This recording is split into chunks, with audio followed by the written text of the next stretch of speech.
Okay, so today I'm going to go over my pizza dough. This is the easiest recipe to make. I'm just starting here with 1 2/3 cup of warm water right into my stand mixer.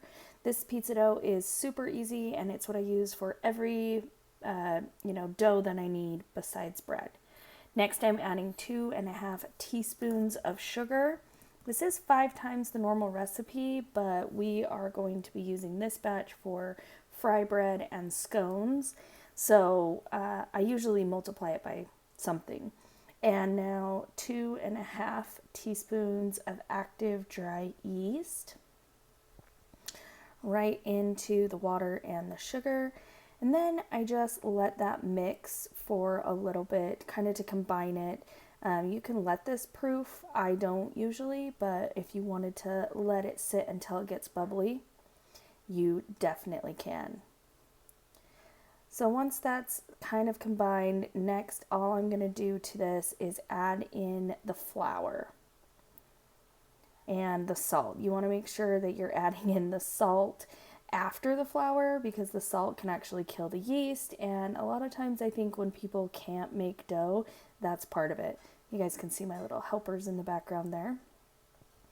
Okay, so as I mentioned, this is pre-measured out. It is 3 3/4 cup of flour right into the yeast, water, and sugar mixture.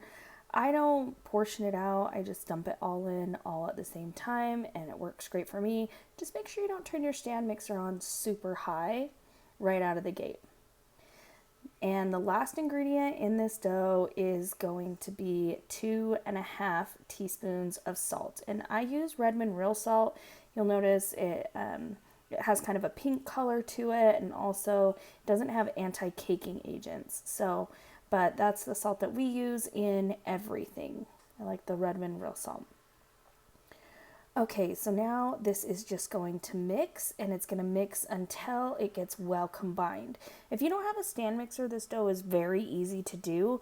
You just put it in a bowl, and I mix it with a fork. The reason for that is you kind of want to have that, smashing it up against the side of the bowl motion helps it to combine much quicker.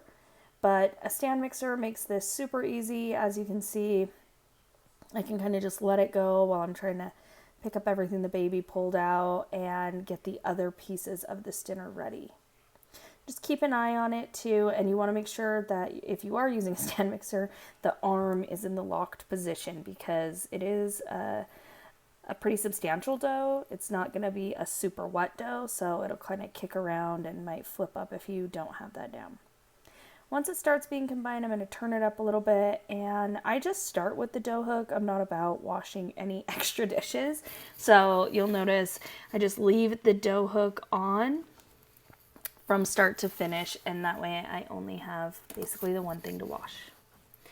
Now the dough has started to combine here, and it actually starts to kind of climb out of the bowl.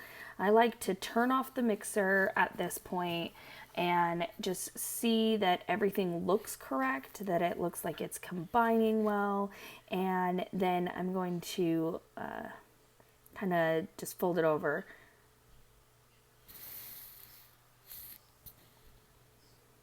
All right, there we go. That's where it's kind of getting a little tall for the mixer.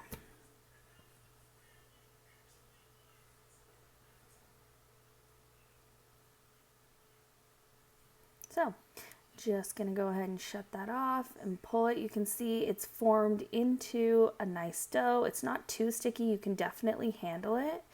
But to make it super smooth, I like to knead it for another 5 minutes in the stand mixer. But at this point, it's good to take it out, kind of fill it, and make sure it doesn't feel too wet or too dry. All right, so now we're going to let it go for 5 minutes. And that's just going to knead the dough, make it really soft and really elastic.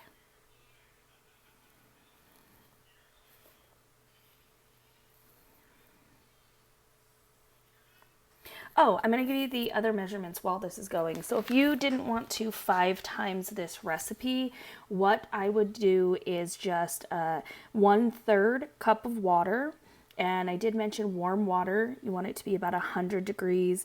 90 degrees isn't quite warm enough to activate that yeast, and 110 will kill it. So 100-degree water. So 1/3 cup water, a half teaspoon of sugar, a half teaspoon of yeast, 3/4 cup of flour, and a half teaspoon of salt.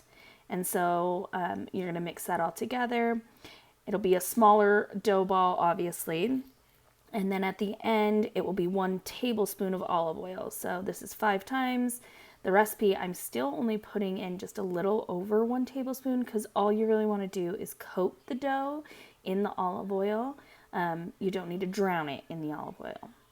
Now I just take the dough and I will leave it in this bowl covered with some plastic wrap and let it raise for 1 hour.